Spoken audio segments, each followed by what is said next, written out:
नहीं नहीं, बड़ा भारी उत्साह है इसका और बेहद खुश हैं।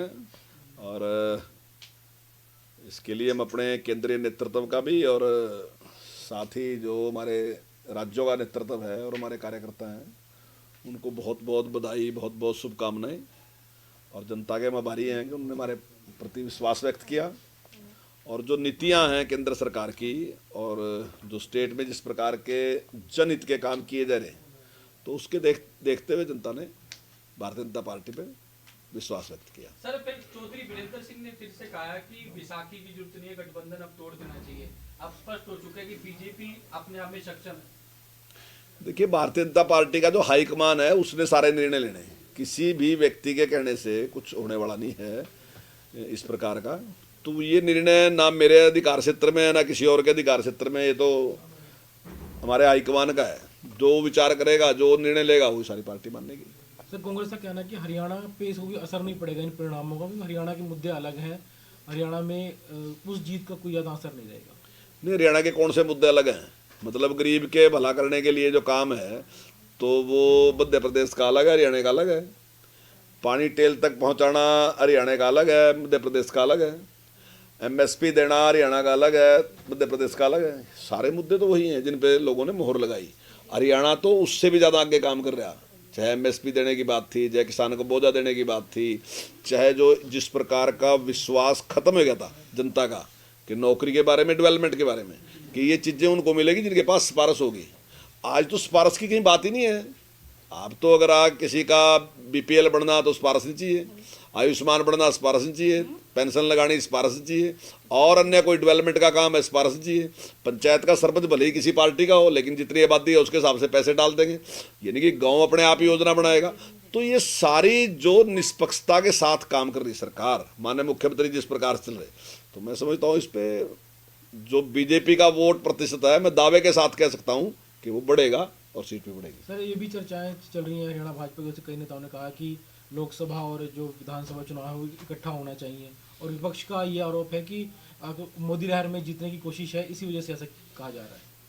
देखिए, मोदी जी हमारे प्रधानमंत्री हैं और हमारे सबसे बड़े लीडर हैं, तो स्वाभाविक ही है, चाहे कोई घर में है, चाहे कहीं प्रदेश में है, चाहे कहीं देश में है, जो अपना मुखिया है तो उससे तो लाभ उठाएगा। एक आदमी कौन नहीं उठाएगा?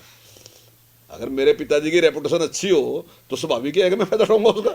तो अगर मेरे अध्यक्ष की, मेरे लीडर की रेपुटेशन अच्छी है तो मैं तो फायदा उठाऊंगा, मुझे फायदा मिलेगा और उसके मार्गदर्शन में मैं काम करूंगा। तो ये स्वाभाविक सी बात है। जहां तक चुनाव का फैसला है वो चुनाव आयोग ने करना, हम उसका कुछ, हमारा उसमें वो है नहीं। अगर चुनाव आयोग निर्णय लेता है तो माननीय मुख्यमंत्री जी ने भी ये बात कही कि हम तैयार हैं हम चुनाव करने के लिए, चाहे वो लोकसभा के साथ कर लें और चाहे बाद में कर लें।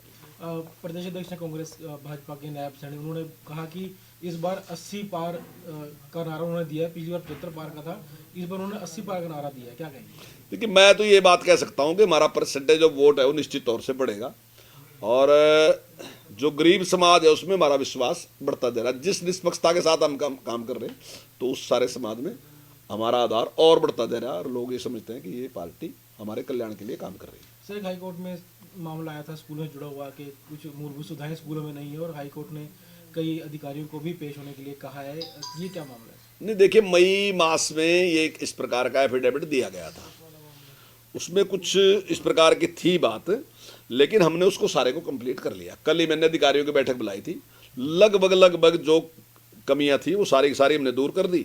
जहां तक कमरे बनाने की बात है तो कमरे तो इतने एक साथ नहीं हो सकते, और उसमें एफडी ने भी कहा कि इसमें 3 साल से 5 साल तक का एक टाइम होता है, और ये लगातार चलने वाला प्रोसेस है, एकदम आप इसको पूरा कर भी नहीं सकते।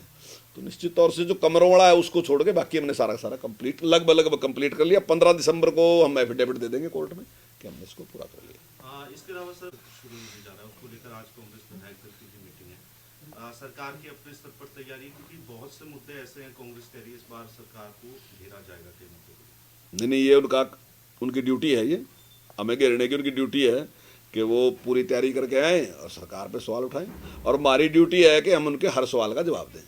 तो निश्चित तौर से जिस प्रकार हर बार हम उनके सवाल का जवाब देते हैं तो अब की बार भी उसी प्रकार से जवाब देंगे। हमसे जुड़े रहने के लिए हमारे YouTube चैनल को सब्सक्राइब करें और नई वीडियो की नोटिफिकेशन के लिए बेल आइकॉन को दबाएं। अगर आप ये वीडियो Facebook पर देख रहे हैं तो लाइक जरूर करें और ज्यादा से ज्यादा शेयर करें। धन्यवाद।